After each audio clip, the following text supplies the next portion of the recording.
네, 지금부터 이제 한동안 추운 날씨가 계속된다는데 그 추운 날씨 가운데 몸과 마음을 지켜 행하여 주님을 찬양하며 주님께서 우리와 함께 하심을 느낀 우리 모두가 되기를 간절히 바랍니다. 오늘 바울의 마지막 편지라는 제목으로 함께 말씀을 나누겠습니다. 하나님의 말씀 디모데후서 4장 1절부터 8절에 있는 말씀을 함께 보시겠습니다. 디모데후서 4장 1절부터 8절에 있는 말씀 제가 봉독해 올릴 때에 눈으로 함께 따라 읽어주시기 바랍니다. 디모데후서 4장 1절부터 8절에 있는 말씀입니다. 하나님 앞과 살아있는 자와 죽은 자를 심판하실 그리스도 예수 앞에서 그가 나타나실 것과 그의 나라를 두고 엄히 명하노니 너는 말씀을 전파하라. 때를 얻든지 못 얻든지 항상 힘쓰라. 범사의 오래 참음과 가르침으로 경책하며 경계하며 권하라. 때가 이르리니 사람이 바른 교훈을 받지 아니하며 귀가 가려워서 자기의 사욕을 따를 스승을 많이 두고 또 그 귀를 진리에서 돌이켜 허탄한 이야기를 따르리라. 그러나 너는 모든 일에 신중하여 고난을 받으며 전도자의 일을 하며 내 직무를 다하라. 전제와 같이 내가 벌써 부어지고 나의 떠날 시각이 가까웠도다. 나는 선한 싸움을 싸우고 나의 달려갈 길을 마치고 믿음을 지켰으니 이제 후로는 나를 위하여 의의 면류관이 예비되었으므로 주 곧 의로우신 재판장이 그 날에 내게 주실 것이며 내게만 아니라 주의 나타나심을 사모하는 모든 자에게노니라. 아멘. 비록 내일 지구의 종말이 온다고 해도 오늘 한 그루의 사과나무를 심겠다. 우리나라에서는 이제 스피노자가 한 말로 유명해진 격언이죠. 그런데 이 말은 우리나라에서만 이제 스피노자가 한 말로 알려져 있고 서양에서는 루터가 한 말로 알려져 있습니다.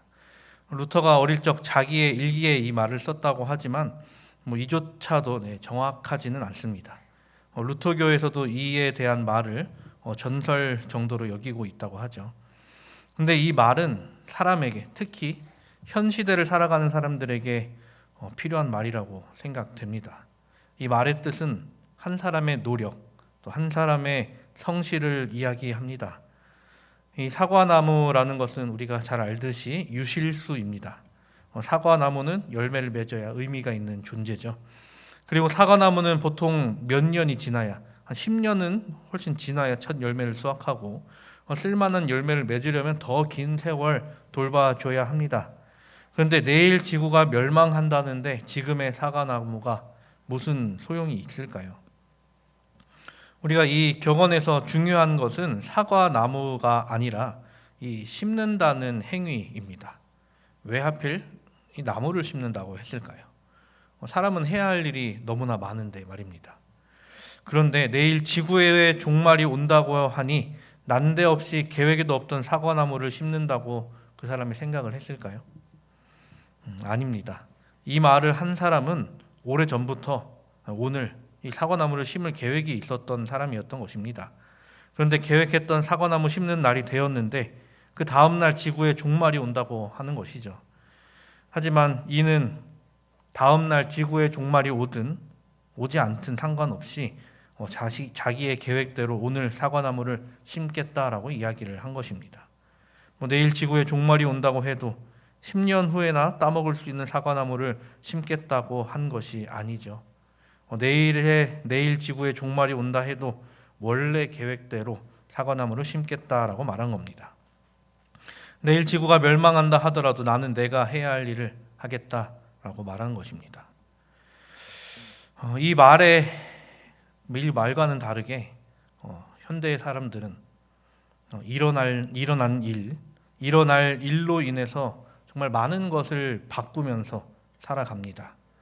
우리 미래의 일 너무나도 중요하죠. 근데 지금 당장 나의 일은 중요하지 않은 것처럼 하면 안 된다는 것입니다. 우리는 재림교인입니다. 예수 그리스도의 다시 오심, 재림을 기다리는 사람이죠. 한번 생각해 봅시다. 내일 예수님께서 이 땅에 오신다고 생각을 해봅시다. 그러면 우리는 어떤 일을 해야 할까요? 예수님이 당장 내일 오시는데 집에 있는 옷들이 중요할까요? 아니면 우리가 살고 있는 집이 중요할까요? 내가 구원받는다는 확신이 있다면 집 없어도 될 것입니다. 다음날 내일이면 하늘 가서 더 좋은 집으로 갈 것인데 말입니다. 그리고 내가 가진 돈들 역시 크게 필요치 않을 것입니다. 돈을 위해 일할 필요도 당연히 없고요. 그냥 내일 예수님 오시기 전까지 먹을 것 정도만 있으면 충분하지 않나 생각해 봅니다. 이런 이유로 1844년 재림운동 당시 많은 사람이 자신의 것을 다 팔아서 다른 이들을 도와줬다가 대실망을 경험하기도 했죠. 예수님은 언제 오실까요? 언제 오시는지 우리에게 있어서 중요합니다. 하지만 인간에게 있어서 언제 오시는지를 아는 것보다 우리는 오늘을 어떻게 살았는가가 더 중요하지 않나 생각해 봅니다. 우리가 재림의 날은 비록 모르지만 우리가 재림 전에 죽을 수도 있기 때문이죠. 그렇게 잠들었다가 일어나면 예수님의 재림의 날이겠죠. 그래서 어떻게 보면 사람에게는 재림의 때가 두 번이라고 할 수도 있을 것 같습니다. 정말 그날과 예수님께서 오시는 정말의 그날과 혹시나 우리가 잠들었을 그날. 우리는 미래를 기다리며 사는 사람이지만 현재를 살아가는 사람들입니다. 이 말은 우리가 미래를 준비하지만 우리에게 맡겨진 일들을 충실히 해야 한다는 말입니다. 그런데 세상의 어떤 이들은 미래를 준비하지 않거나 혹은 현실을 충실히 하지 않기도 합니다. 한 5, 6년 전 유행했던 말이 있었죠. YOLO라는 말. You only live once. 인생은 오직 한 번뿐이라는 말을 한때 유행어처럼 사람들이 많이 뱉은 적이 있습니다. 그래서 하고 싶은 것을 하면서 살자라는 마음을 담고 있는 말이죠. 그래서 하던 일을 다 때려치우고 어디론가 떠나고 하고 싶은 것만 골라서 하는 것을 욜로라고 불렀습니다. 이 말이 유행할 당시 그때 젊은이들한테 그 미래가 너무 불투명하다 보니 현실 도피하는 느낌으로 이 말이 많이 떠돌았습니다. 근데 이 말이 이제 요즘에 들리지 않는 이유는 전 세계 경제가 더 어렵다 보니까 이 욜로보다는 파이어족 그리고 무지출 챌린지 이런 말이 더 유행하기도 했습니다. 보통 죽기 직전 혹은 마지막이라고 생각한다면 자기가 하고 싶은 것을 하기 마련이죠. 내일 죽는데 나한테 이게 무슨 소용이냐, 내가 해온 것들이 무슨 소용이냐 라면서 말입니다. 바울이 가이사의 재판정에서 그의 감방으로 돌아왔습니다. 바울에게는 정말 짧은 시간밖에 남지 않았죠. 이 네로가 판결하기까지의 그 집행유예 기간 정도만 그에게 남아 있었습니다. 바울은 원수들이 자기 목숨을 끝장내기 전에는 그들이 쉬지 않으리라는 것을 너무나도 잘 알고 있었습니다. 그러나 바울은 진리가 승리하리라라는 것을 온전히 믿었던 사람이죠. 이것을 어디서 보았는가 하면 바울이 네로 앞에서 그리고 수많은 사람들 앞에서 십자가에 달리신 예수 그리스도를 당당히 전했을 때였을 것입니다. 이 말을 그들 앞에서 로마 황제 앞에서 외칠 수 있었던 것 자체가 진리의 승리였습니다. 바로 그날 자라나고 강하여질 사업, 네로와 다른 모든 그리스도의 원수들이 방해와 멸하려던 것이 소용없는 그 사업이 시작되었던 것입니다. 바울이 연설을 하기 전만 해도 이 바울이라는 사람은 모든 이들의 기피 대상이었습니다. 그래서 이 바울을 변호하려는 그 변호사 한 명 구할 수가 없었던 것이죠. 그런데 이 바울이 황제 앞에서 연설한 후 바울을 찾아오는 사람이 하나 둘씩 생기게 되었다는 것이죠. 그 중에서는 지위가 높은 사람도 이 바울을 찾아왔었습니다. 그리고 그들이 바울을 찾아와서 이야기를 듣기를 원했고 바울에게 축복을 받기를 원해했습니다. 분명히 바울이라는 사람을 만나는 것은 여전히 그들에게 매우 위험한 일이었는데도 불구하고 황제로부터 호의를 받는 것보다 이 바울의 이야기를 듣는 것을 더 귀하게 여겼다는 것이죠. 그때 마지막 시련의 시간을 보내면서 이 바울의 동정과 우애를 간절히 기다리는 한 사람이 있었습니다. 그는 바로 디모데였습니다. 이 바울은 디모데에게 에베소 교회를 돌보도록 책임을 맡겼습니다. 이 바울이 마지막으로 로마를 방문하기 위해 떠날 때 이 디모데를 에베소에 남겨두게 되었죠. 이 바울과 디모데는 나이 차이가 많이 나는 사이였지만 서로에 대한 믿음은 엄청 낮습니다. 이 바울이 디모데를 부를 때 나의 사랑하는 아들이라고 부를 만큼 서로에게 그 사랑이 있었다는 것이죠. 그도 그럴 것이 이 둘이 함께 선교사 생활을 하면서 겪었던 그 희망과 고난이 그들의 사이를 더 끈끈하게 만들어줬던 것이었습니다. 마치 이 둘이 한 사람처럼 보일 정도 말입니다. 이 바울의 성격은 우리가 너무나도 잘 알죠. 이 사람은 열정적이고 열렬하며 이 불굴의 정신을 가진 사람이었습니다. 그래서 이 바울은 힘이란 것을 모르고 살아가던 사람이었던 것이죠. 그런 그에게 온화하고 유연하며 어떻게 보면 조금은 수줍은 성격을 가진 이 디모데와 함께하면서 바울은 이 디모데를 통해 쉼을 얻기도 했습니다. 여러 시련을 함께 거친 동료의 충실한 그 뒷바라지와 그 부드러운 사랑은 바울에게 있었을 그 어두운 시간들을 밝게 비춰주게 됩니다. 아들이 사랑하고 존경하는 아버지에게 하듯 디모데가 바울에게 그렇게 했던 것이죠. 이것이 바로 젊은 디모데가 시련을 당하고 있는 외로운 바울에게 한 모든 것이었습니다. 바울은 자신의 죽음이 얼마 남지 않음을 정확히 알고 있었습니다. 폭군 그 네로의 말 한마디, 그의 고개 한번 끄덕이는 것에 따라 언제든지 죽을 수 있는 상황이었죠. 그런 와중에 바울이 한 일이 무엇이었을까요? 많은 사람들은 죽음을 앞뒀다라고 하면 못 해본 일을 할 것입니다. 아니, 죽음을 앞두고 있지 않더라도 무언가 힘든 일을 겪고 나서는 이전에 하던 일들을 멈추는 경우가 많고 뭔가 내가 이전부터 해보고 싶었던 일들을 하게 됩니다. 그것을 우리는 이제 버킷리스트라고 부르게 되죠. 죽기 전에 꼭 한 번쯤 해보고 싶은 것들을 정리한 목록을 이야기합니다. 이것과 관련된 여러 매체에서 영화나 드라마, 예능들이 많이 만들어지기도 했었습니다. 이에 대한 예시로 보통은 어떤 유명한 장소를 여행하거나 예전에 정말 좋아했거나 가보고 싶었던 곳을 무리해서라도 가는 것이 이 버킷리스트의 특징 중에 하나입니다. 또 혹은 정말 비싸고 맛있는 고급 음식을 먹어본다거나 정말 비싼 옷을 사서 입어본다거나 정말 비싼 호텔을 가서 가장 비싼 방에 묵어본다거나 정말 비싼 차를 몰아보는 등 뭔가 좀 물질적인 것이 굉장히 많죠.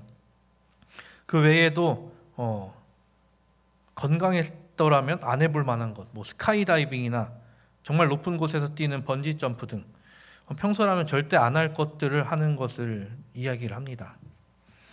그래서 보통 죽음을 앞두고서는 원래 하던 일보다 뭔가 더 특별한 의미가 있어 보이는 일을 하기 마련이죠.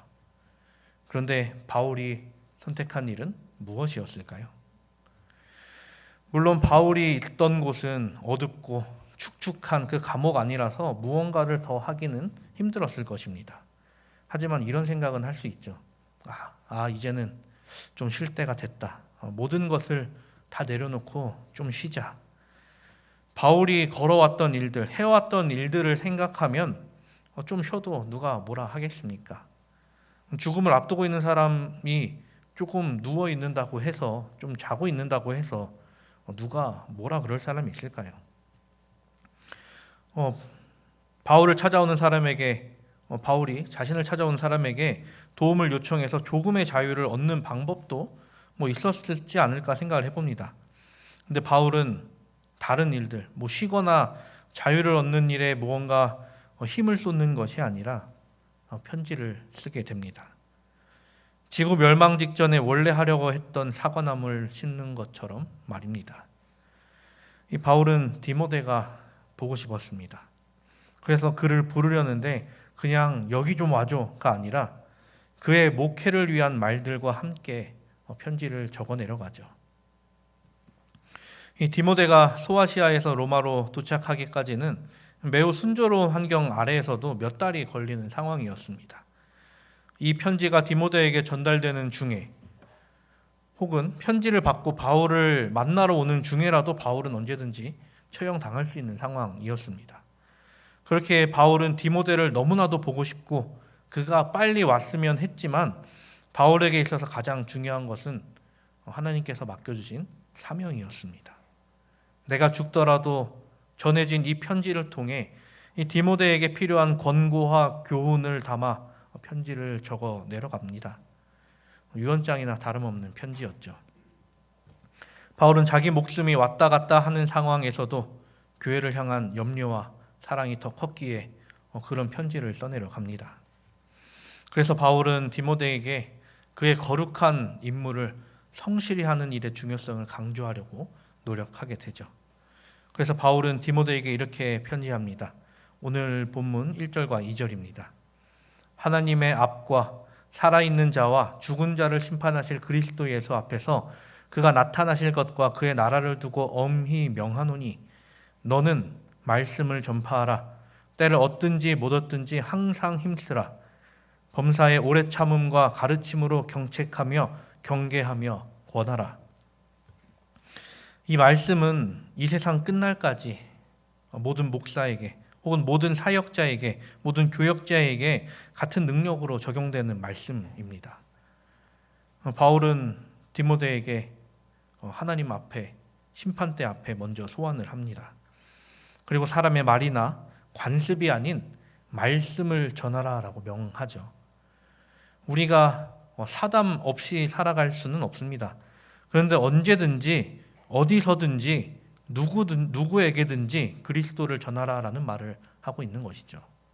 그곳이 길가가 됐든 화롯가가 됐든 그 사람이 친구이든 원수이든 내가 안전할 때나 고난일 때나 위험이 있을 때나 내가 비난을 받고 손실을 당할 때를 막론하고 말입니다. 조금이라도 기회가 주어진다면 그때마다 하나님을 증거할 준비를 갖추고 있으라라는 말이었습니다. 그런데 어떻게 사람이 그렇게 합니까? 사람이 가진 문제 때문에 이게 쉽지 않죠.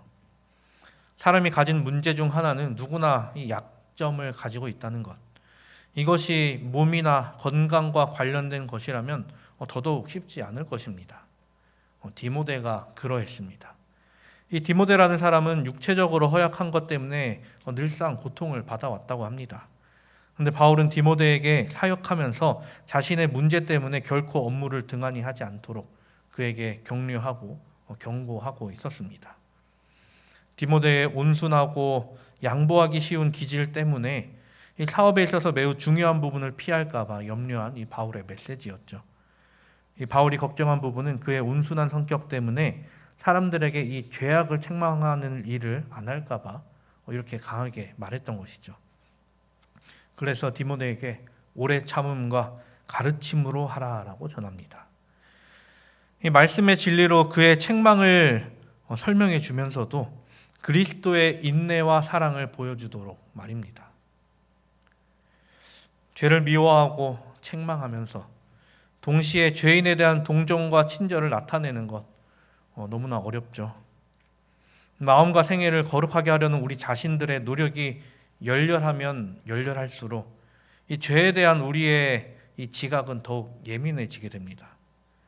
또 바른 길로부터 어떤 이탈에 대해서도 더욱더 이 단호한 반대 입장을 지니는 것이 맞을 것입니다. 그렇게 우리는 악을 행하는 사람에 대해 지나치게 가혹하지 않도록 조심해야 한다는 것이죠. 또한 우리는 잘못을 고치도록 하기 위해 모든 노력을 다해 그를 격려해야 하지만 이 죄가 지극히 사악하다는 것도 잊지 않도록 주의시켜줘야 하는 것입니다. 과오를 범한 사람에게 그리스도와 같은 인내와 사랑을 나타낼 필요가 있지만 그의 과오에 대해 지나친 관용을 보이게 되면 자기가 지은 죄가 책망받을 행위를 하지 않은 것으로 생각하게 될 수도 있다는 것입니다. 이런 위험을 피할 수 있는 안전한 길은 경건의 인내를 더하라는 것이었습니다. 거기에 하나님을 경외하는 가운데 그분의 품성과 율법을 높이라는 것이었습니다. 또 언제나 마음 가운데 그분을 경외하는 마음을 가져야 한다는 것이었습니다.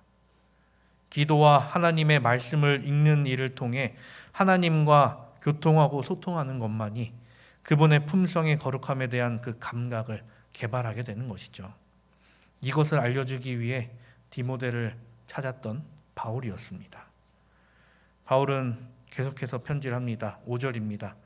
그러나 너는 모든 일에 신중하여 고난을 받으며 전도자의 일을 하며 내 직무를 다하라. 바울은 자신의 인생의 길을 거의 맞춰가고 있었습니다. 그런 와중에서도 교회를 생각하고 교회를 사랑하며 디모데를 찾죠. 그리고 디모데가 굳건히 서서 이 교회를 보호해 주기를, 나와 같이 똑같이 사랑해 주기를 갈망했습니다. 물론 교회는 하나님께서 하나님의 능력으로 지켜주시지만 사람을 통해 하시는 일이 있기에 그 사람으로서 그 교회에 서주기를 바랬던 것이었습니다. 그러면서 당부합니다. 하나님을 위한 사업에 전적으로 헌신하지 못하게 하는 모든 세속적 추구와 그런 것에 연루되는 일을 피하라. 또 충성스럽기 때문에 디모데 본인에게 닥쳐올 반대와 비난과 박해를 즐거운 마음으로 견뎌라. 그리고 할 수 있는 범위 안에서 모든 방법을 다해 직무를 다하라. 그렇게 그리스도의 완전한 증거를 세상에 보이라. 위기의 시대에 필요한 사람은 바울처럼 그리스도를 위한 봉사에 있어서 열심과 열정으로 자신을 바치는 사람입니다. 개발되고 순화되고 성화되고 자아를 희생하는 사람이 필요합니다. 곧 실현과 책임을 피하지 않고 오히려 어디서나 짐을 높이 지고 갈 사람이 필요합니다. 용감한 사람, 진실한 사람, 마음속에 그리스도께서 자리 잡은 사람이 필요하죠. 또 입술에 거룩한 숯불이 닿아서 지어낸 이야기가 가득한 세상 속에서도 말씀을 온전히 전파할 사람이 이 세상에 필요합니다. 이런 교역자가 지금 이 땅에 너무나 부족하기에 하나님의 사업이 쇠약해지고 인류의 도덕이 타락되고 희망이 시들게 됩니다. 예수님께서 공생애하던 시대에도 바울이 사역하던 때에도 그리고 지금도 여전히 사람들은 타락했고 타락해가고 타락할 것입니다. 오늘 기도력에서 노아의 때를 이야기했었습니다. 누가복음 17장 26절, 27절에 이렇게 이야기하죠. 노아의 때에 된 것과 같이 인자의 때도 그러하니라. 노아가 방주에 들어가던 날까지 사람들이 먹고 마시고 장가들고 시집가더니 홍수가 나서 저희를 다 멸하였으며. 먹는 것으로 홍수 이전 사람들이 정죄된 것은 아니었습니다. 그들이 결혼했던 것 때문에 정죄받은 것이 아니었습니다. 하나님께서는 그들에게 먹을 것을 이미 주셨었고 결혼은 하나님께서 사람에게 주신 선물이었죠. 그런데 그들은 그저 감각적 쾌락만을 위해 이 세상과 이 생만을 살고 있었다는 것입니다. 그런데 그때와 지금이 마찬가지라는 겁니다. 욜로가 됐든 버킷리스트가 됐든 자신의 쾌락, 자신의 이생만을 찾으며 살아갑니다. 내일 지구가 멸망할 것처럼 말입니다. 사람이 죽으면 그때나 지구 멸망 때나 다르지 않습니다. 그래서 심기로 했던 사과나무를 심지 않고 내가 하고 싶은 일을 하게 되죠. 해야 할 일, 하기로 했던 일을 내버려 둡니다. 바울은 감옥에 있는 때에도 자기에게 맡겨진 사명을 다하는 사람이었습니다. 또 디모데라는 사과나무를 심는 사람이었죠. 바울의 죽음은 세상의 끝이 아니라 세상을 잇는 행위였습니다. 사랑하는 우리 성도 여러분, 우리는 무엇을 향해 나아가고 있습니까? 또 우리는 이 땅에 무엇을 심으며 살아가고 있습니까? 또 우리는 무엇을 할 것을 생각하며 살아가고 있습니까? 세상의 많은 이들은, 저 밖에 있는 많은 사람들은 죽음을 향해 나아가고 있습니다. 죽음을 준비하고 죽을 것을 예상하고 죽을 때를 생각하면서 그 전에 내가 살아있을 때 무엇을 할 수 있을까? 무언가 더 나에게 도움이 될까를 생각을 합니다. 우리도 물론 죽습니다. 예수님께서 재림하시기 전에 잠이 들 수 있습니다. 근데 우리의 사명은 우리가 잠이 든다고 끝이 나지 않으며 계속해서 이어져 갑니다. 그리고 우리는 끝을 향해 달려가는 것이 아니라 무한한 삶을 향해 나아가는 사람들이죠. 우리가 가는 이 길이 우리만 가는 길이 되지 않기를 바랍니다. 죽음을 향해 나아가는 이들을 이 생명의 길로 인도해 하늘까지 함께 나아가게 하는 우리가 되기를 간절히 바랍니다. 언약을 지키시는 하나님의 끝없는 은혜를 잊고 또 이어 하나님의 나라에 더 많은 이들이 들어갈 수 있게 하는 우리가 되기를 간절히 바랍니다. 만약 우리가 이 땅에서 잠이 든다 해도, 우리가 죽는다 해도 죽는 날까지 사과나무를 심는, 하나님께서 우리에게 맡기신 사명을 죽는 날까지 다하는 우리 모두가 되기를 바라면서 말씀을 마치도록 하겠습니다.